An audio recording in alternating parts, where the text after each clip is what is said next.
100% involved, and also Chelsea are already planning for the summer window. It's going to be an important one. For the Blues, it's also going to be important, guys, to clarify what happens at Arsenal in terms of contracts, because we said about the injury of Kai Havertz, but they have some proper gems at Arsenal. And so first of all, congratulations to Arsenal, because producing and trusting young talents like Lewis Kelly and like Ethan Nwaneri is not easy at all.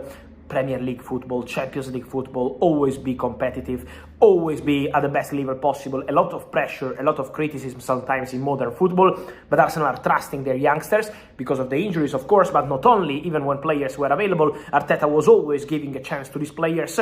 And now what we can say is that Arsenal is making progress on new contracts for Lewis Kelly and for Nwaneri. Nwaneri is doing great. Nwaneri is doing fantastic. This boy is incredible. Also Lewis Kelly. I can guarantee to you that Thomas Tuchel is following these two players for the future of England, especially Lewis Kelly. Maybe in March could be already involved in the squad for England national team. It's not guaranteed yet, but it's just an idea they are discussing internally, Thomas Tuchel and his coaching staff. What's important to say on Nwaneri is that the progress on new contract for him and for Lewis Kelly is very good in this moment. So the expectation is to get everything ready very soon, and so the idea is to advance, but already the recent contracts have been very positive, and so Arsenal are preparing the future with Nwaneri and with Lewis Kelly. Then, guys, it's important to say something on another top talent, a player I love personally, Nico Pass. I was following this boy since he was in the youth team of Real Madrid. I was there in Madrid 2 years ago. I had the chance to meet him.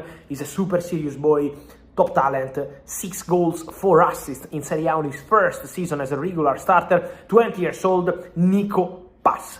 He will be called up by Argentina again in March. It's a decision already made by Lionel Scaloni, so if there will be no injuries, Nico Pass will be there. But it's also important to say on Nico Pass that Real Madrid keep monitoring every single game of Nico. They really like him internally at Real Madrid. They believe that solution, send the player to Como and then have a buyback clause, was the best solution possible for the player, for Real Madrid vision, and also for Como. Very happy with the player. But what's important to mention today is that Real Madrid keep following the boy. Sensational goal against Fiorentina today in Serie A, but Real Madrid had 3 clauses for Nico Pass. First of all, they have 50% sell-on clause. So in that case, 50% of the player is for Real Madrid. But the buyback clauses are 3. One is for this summer, summer 25, 8 million euros. The second, summer 26, is 9 million euros. And then the last one, the following summer, 27, is 10 million euros.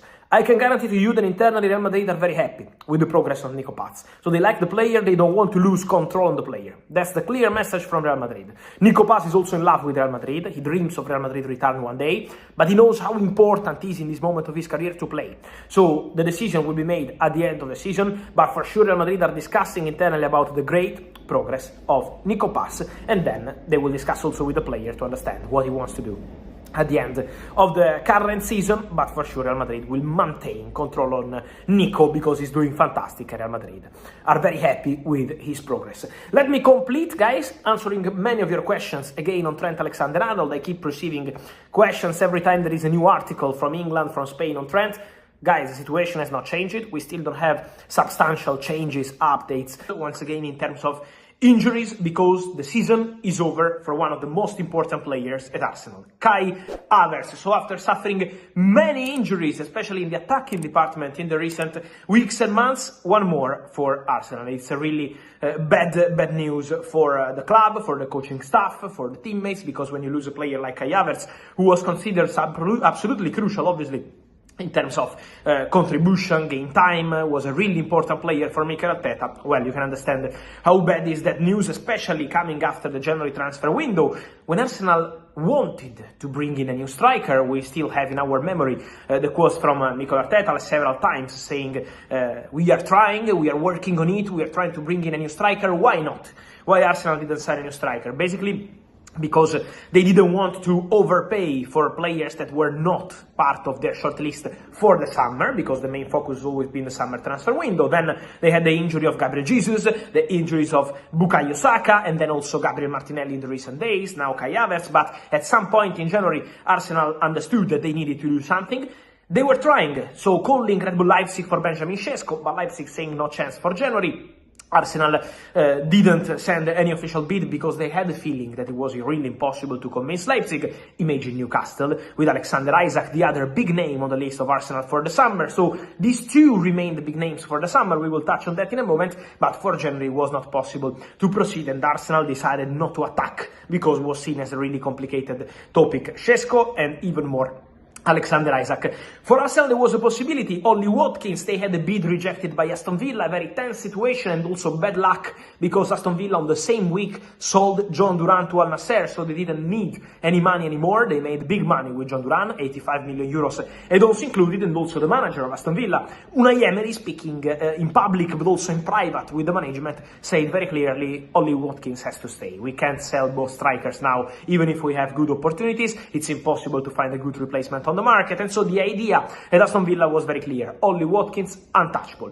That's why for Arsenal it became complicated. They had the opportunity to go for some striker was not part of their shortlist, initial shortlist for January or for the summer. For example, as I told you in the past few weeks, Alvaro Morata was offered to Arsenal as an opportunity on loan with an obligation to buy, but Arsenal said no. They considered that possibility, then they said no. There were also other opportunities at the beginning of the market. For example, Randal Kolo Muani from Paris Saint-Germain. He's doing fantastic at Juventus, already 5 goals scored with the Italian side. Why Arsenal didn't attack the deal? Because they had the feeling they couldn't offer a starting spot, a regular starting spot to Randal Kolo Muani. Similar to Matistel, Arsenal were not in a position to go to the player and say, okay, in the next 4 months you will play basically 90% of the games, start 90% of the games.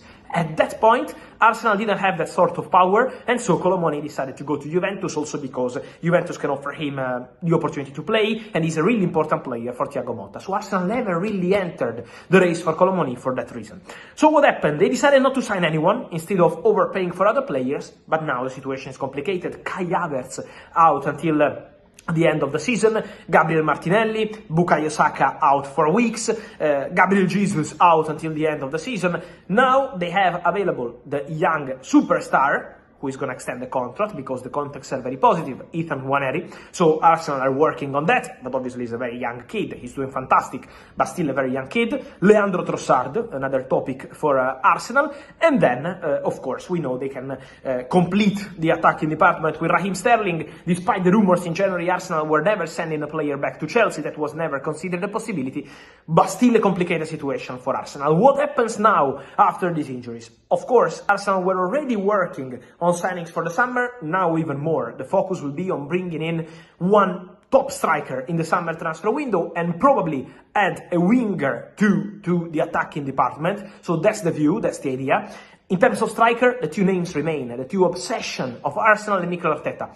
Alexander Isak, but at the moment we have to respect Newcastle, and Newcastle have still no intention to consider Alexander Isak as a player who can leave in the summer. Then we will see, we will follow the story, but at the moment it's not that easy to consider Alexander Isak as a easy target for the summer, absolutely. So Arsenal will be there, Arsenal will try, but at the moment it's not guaranteed yet. And the other name is Benjamin Šeško, the other top name on the list of Arsenal. In this case it's completely different because Leipzig said no for January, but